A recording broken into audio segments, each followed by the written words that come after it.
अस्सलाम वालेकुम। चैनल पर नए हैं तो प्लीज चैनल को सब्सक्राइब कर दीजिए ताकि हर आने वाली स्टोरी आप तक पहुंचे। एक पुराने और खामोश शहर के मज़ाफ़ात में वाक़ई एक बोसीदा हवेली जो बरसों से मुक़फ़िल थी, अचानक शहर में बहस का मौजू बन गई। जब एक नौजवान लड़की ज़ारा ने उसे विरासत में पाने के बाद वहाँ रहने का फैसला किया। ज़ारा एक हिम्मत वाली लड़की थी, लेकिन हवेली के भारी घर भरकम दरवाजे खोलते ही उसे एक अजीब सी ठंडक का एहसास हुआ, जैसे दीवारें उसे कुछ कहना चाह रही हों। हवेली के दरो दीवार पर जमी गिर्द और पुराने फर्नीचर की बू ने फिजा को बोझल बना रखा था, मगर ज़ारा की तवज्जो हॉल के आखिर में लटके एक बहुत बड़े आईने ने खींच ली, जिसका फ्रेम सोने का था, लेकिन उस पर काला कपड़ा ढका हुआ था। तजस्सुस के हाथों मजबूर होकर जब उसने वो कपड़ा हटाया तो उसे अपनी शक्ल के बजाय आईने में एक धुंधला सा बाग नजर आया, जो हकीकत में वहां मौजूद नहीं था। हवेली में पहली रात गुजारते ही ज़ारा को महसूस हुआ कोई उसके कमरे के बाहर मुसलसल चहलकदमी कर रहा है, लेकिन जब भी वो दरवाजा खोलती तो वहां सवाए अंधेरे के कुछ नहीं होता था। रात के तीसरे पहर उसे आने वाले हॉल से किसी की सिसकियों की आवाज आने लगी, जैसे कोई लड़की मदद के लिए पुकार रही हो। वो हिम्मत जमा करके मोमबत्ती हाथ में लिए जैसे ही हॉल में पहुंची तो देखा आईना खुद ब खुद चमक रहा था, और उसके अंदर वही बाग अब बिल्कुल साफ दिखाई दे रहा था। ज़ारा ने जैसे ही आईने के करीब जाकर उस पर हाथ रखा तो उसे महसूस हुआ आईना ठंडा नहीं था, बल्कि इंसानी जिस्म की तरह गर्म है। सबसे हैरानकुन बात ये थी कि आईने में उसका अपना अक्स गायब था, बल्कि वहां एक कदीम लिबास पहने लड़की खड़ी थी, जिसका चेहरा हूबहू ज़ारा जैसा था। सुबह होते ही ज़ारा ने हवेली के पुराने नौकर से उस आईने के बारे में पूछा था, तो उसके चेहरे पर खौफ की लहर दौड़ गई और उसने लरजती हुई आवाज में बताया कि ये कोई आम आईना नहीं है, बल्कि रूहों का कैद खाना है। नौकर ने इंकशाफ किया कि 50 साल पहले इस हवेली की मालकन भी बिल्कुल इसी तरह लापता हो गई थी, और लोगों का कहना है कि वो आईने के अंदर की दुनिया में कैद कर ली गई है, लेकिन उसने एक ममनुआ दुआ पड़ी थी। ज़ारा को ये बातें अफसाना लगी, लेकिन उसे अपनी अलमारी से एक पुरानी डायरी मिली, जिसके आखिरी सफ़े पर लिखा था, अगर तुमने मुझे आईने में देख लिया है तो अब तुम्हारे पास वापस मुड़ने का रास्ता खत्म हो चुका है, क्योंकि अब वो तुम्हारी जगह बाहर आने वाली है। ज़ारा ने खौफजदा होकर फैसला किया कि वो जो हवेली छोड़कर चली जाएगी, लेकिन जब वो मरकजी दरवाजे तक पहुंची तो उसे ये देखकर शदीद झटका लगा कि हवेली के तमाम दरवाजे और खिड़कियां गायब हो चुकी थी, और वहां सिर्फ दीवारें बाकी थी। वो भागती हुई वापस आईने के हॉल में गई ताकि देखे कि वहां क्या हो रहा है, लेकिन वहां पहुंचकर उसके पांव तले से जमीन निकल गई, क्योंकि आईने के अंदर मौजूद लड़की अब आईने से आधी बाहर आ चुकी थी, और उसके हाथ में वही डायरी थी जो ज़ारा के पास थी। उस लड़की ने ज़ारा की तरफ देखकर एक होलनाक मुस्कुराहट दी और कहा, तुम्हारा वक्त खत्म हुआ, अब मेरी बारी है इस दुनिया में जीने की।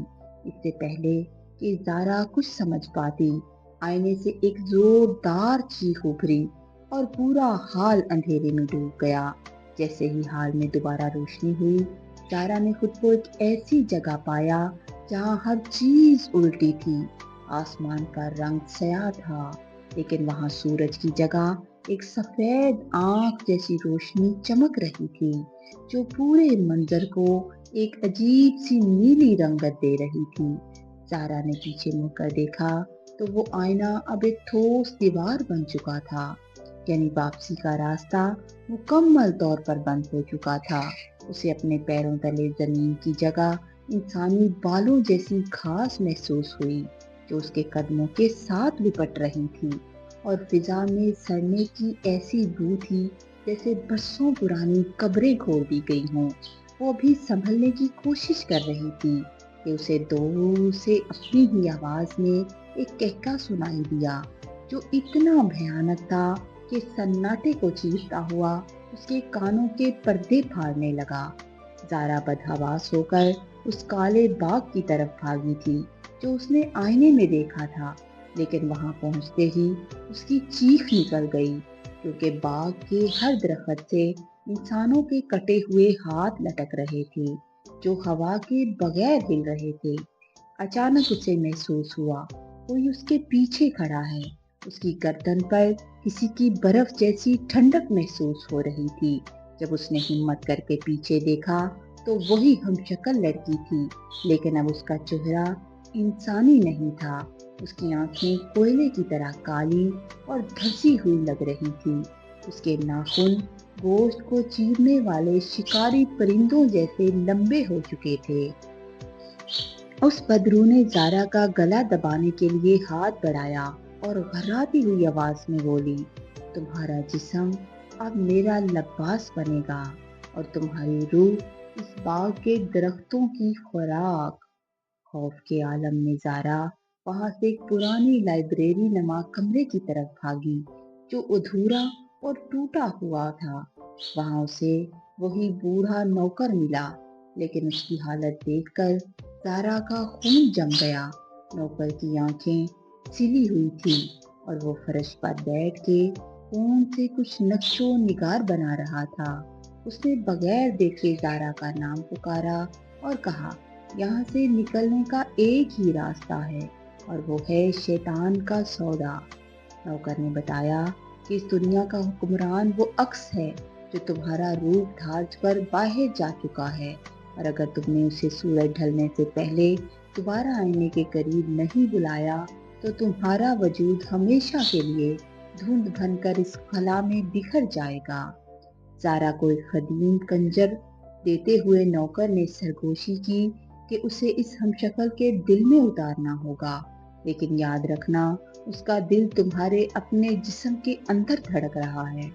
زارا بھی اس پہیلی کو سمجھنے کی کوشش کر رہی تھی کہ اچانک حویلی کی لائبریری کی دیواریں پگھلنے لگیں اور خون کی ندیاں بہنے لگیں۔ اسے اپنے سینے میں ایک شدید درد محسوس ہوا، جیسے کوئی اس کا دل مٹھی میں بھینچ رہا ہو۔ اس نے دیکھا کہ سامنے کھڑے نوکر کا چہرہ بھی آہستہ آہستہ زارا کے اپنے چہرے میں بدل رہا ہے۔ اب اس کمرے میں ہر طرف زارا کے سینکڑوں عکس موجود تھے جو ایک ساتھ بول رہے تھے، ہم سب تم ہی تو ہیں، تم کس کس کو مارو گی؟ زارا نے جیسے ہی خنجر سے ایک عکس پر وار کیا، اس کے اپنے ہاتھ سے خون بہنے لگا، یعنی جو تکلیف وہ سامنے والے کو دیتی وہ خود اسے محسوس کرتی۔ اسی لمحے زمین پھٹ گئی اور زارا ایک گہری کھائی میں گرنے لگی، جہاں نیچے ہزاروں بھوکے ہاتھ اس کا انتظار کر رہے تھے۔ زارا جب اس کھائی میں گر رہی تھی تو اسے لگا کہ سب ختم ہو گیا، لیکن اچانک اس کا جسم ہوا میں معلق ہو گیا، جیسے کسی نادیدہ قوت نے اسے تھام لیا ہو۔ نیچے کی تاریکی سے ہزاروں سائے اوپر کی طرف لپک رہے تھے، لیکن زارا کی نظریں اس دھندلے آسمان پر جمی تھی جہاں وہ سفید آنکھ اب سرخ ہو رہی تھی۔ اسے احساس ہوا کہ یہ کھائی دراصل اس کے اپنے خوف کا عکس ہے، جتنا وہ ڈرے گی یا اتنی ہی گہرائی میں بڑھتی جائے گی۔ اس نے اپنی آنکھیں بند کی اور پوری قوت سے ایک حقیقت کو جھٹلانے کی کوشش کی کہ وہ یہاں قید ہے۔ جیسے ہی اس کے اندر کا خوف یقین میں بدلا، وہ کھائی غائب ہو گئی اور زارا نے خود کو دوبارہ اسی پرانی لائبریری کے فرش پر پایا، جہاں وہ بوڑھا نوکر اب سائے کی صورت میں دیوار پر نقش تھا۔ اس سائے نے دیوار سے سرگوشی کی کہ وقت ریت کی طرح ہاتھ سے نکل رہا ہے۔ باہر کی دنیا میں تمہارا عکس تمہارے اپنوں کے بہت قریب پہنچ چکا ہے۔ اگر تم نے بھی اس رشتے کو نہ توڑا تو ہمیشہ کے لیے اس مٹی کا حصہ بن جاؤ گی۔ زارا نے وہ قدیم خنجر مضبوطی سے پکڑا اور لائبریری سے باہر ہال کی طرف بھاگی، جہاں آئینہ अब एक दहकते हुए दरवाजे की तरह रोशन था। वहां पहुंचकर उसने देखा कि आईने के उस पार, यानी कि अपनी असल दुनिया में, वो हमशक्ल लड़की जारा के कमरे में बैठी उसकी माँ से बातें कर रही थी और उसके हाथ में एक जहर की छोटी सी शीशी थी। जारा का दिल जोर से धड़कने लगा। उसे समझ आ गई कि वो बदरू सिर्फ उसकी जिंदगी नहीं, बल्कि उसकी पहचान और उसके रिश्तों को भी खत्म करना चाहती है। जारा ने आईने पर जोर से मुक्का मारा, लेकिन वो फौलाद की तरह सख्त था। उस पार मौजूद हमशक्ल ने जारा की तरफ देखकर आईने की तरफ देखा और एक ऐसी शैतानी मुस्कुराहट थी जो सिर्फ वो दोनों ही समझ सकती थी। जारा को अब वो पहेली समझ आई कि उसका दिल तुम्हारे जिस्म में धड़क रहा है। उसने खंजर अपनी कलाई के करीब किया। उसका मकसद खुद को मारना नहीं था, बल्कि उस हमशक्ल को ये जताना था कि अगर असल वजूद को तकलीफ हुई तो अक्स भी सलामत नहीं रहेगा। जैसे ही ज़हारा ने खंजर की नोक अपनी जिद पर रखी, आईने के उस पार मौजूद वो लड़की अचानक तड़पने लगी और उसके गले से वही काली धुन निकलने लगी जो उसने आईने में देखी थी। जारा ने महसूस किया कि उसके और उसके अक्स के दरमियान एक अनदेखी डोर बंधी हुई है, जिसे सिर्फ कुर्बानी से काटा जा सकता था। उसने बुलंद आवाज में वो दुआ पढ़ना शुरू की जो उसने डायरी के आखिरी सफ़े पर अधूरी देखी थी। हर लफ्ज के साथ हवेली की दीवारें लरसने लगीं और आईने की सतह पर दरारें पड़ने लगीं। बाहर की दुनिया में मौजूद वो हमशक्ल अब चीख रही थी, क्योंकि उसका वजूद आहिस्ता आहिस्ता पिघल कर दोबारा आईने की तरफ खींचा जा रहा था। जारा ने देखा कि आईने के अंदर से सैकड़ों हाथ निकलकर उस बदरू को वापस खींच रहे थे। ये वही हाथ थे जो उस खाई में जारा का इंतजार कर रहे थे, लेकिन अब वो अपने असल शिकार को पहचान चुके थे। पूरा हाल एक जोरदार धमाके और सफेद रोशनी से भर गया था। जारा को ऐसे लगा जैसे कोई उसे बहुत बुलंदी से नीचे फेंक रहा हो। जब जारा की आंख खुली तो वो हवेली के उसी हॉल के फर्श पर पड़ी हुई थी। सूरज की पहली किरण खिड़की से अंदर आ रही थी और फिजा की वो बोझल ठंडक खत्म हो चुकी थी। वो तेजी से उठी और उस बड़े आईने की तरफ भागी थी, मगर वहां अब कोई आईना नहीं था, बल्कि सिर्फ एक खाली फ्रेम दीवार पर लटका हुआ था, जिसके नीचे ढेरों कांच टूटा पड़ा था। उसने अपने हाथ की तरफ देखा, जहां खंजर की नोक से एक हल्का सा निशान बना था, जिससे ये साबित होता था कि ये कोई ख्वाब नहीं था, बल्कि एक हौलनाक हकीकत थी। उसने सुकून का सांस लिया कि वो वापस आ गई है, लेकिन जैसे ही वो हवेली से बाहर निकलने के लिए मुड़ी, उसे अलमारी के पास वही पुरानी डायरी मिली जो अब खुली हुई थी। उसके नए सफ़े पर ताज़ा रोशनाई से लिखा हुआ था, तुमने अक्स को तो कैद कर लिया, लेकिन क्या तुम्हें यकीन है जो बाहर आई है वो तुम ही हो? जारा के कदम वहीं जम गए और उसने कांपते हाथों से अपना चेहरा छुआ था, जबकि पसे मंजर में उसी बूढ़े नौकर के हंसने की आवाज गूंज रही थी। क्या जारा वाकई वापस आ गई है, या इस आईने की एक नई चाल है? इसका जवाब आपको अगले सीजन में मिलेगा। पूरी स्टोरी और नेक्स्ट पार्ट देखने के लिए चैनल को सब्सक्राइब कर दीजिए, ताकि जैसे ही अगली स्टोरी का पार्ट अपलोड हो आप तक जरूर पहुंचे। खुश रहिए। आभार।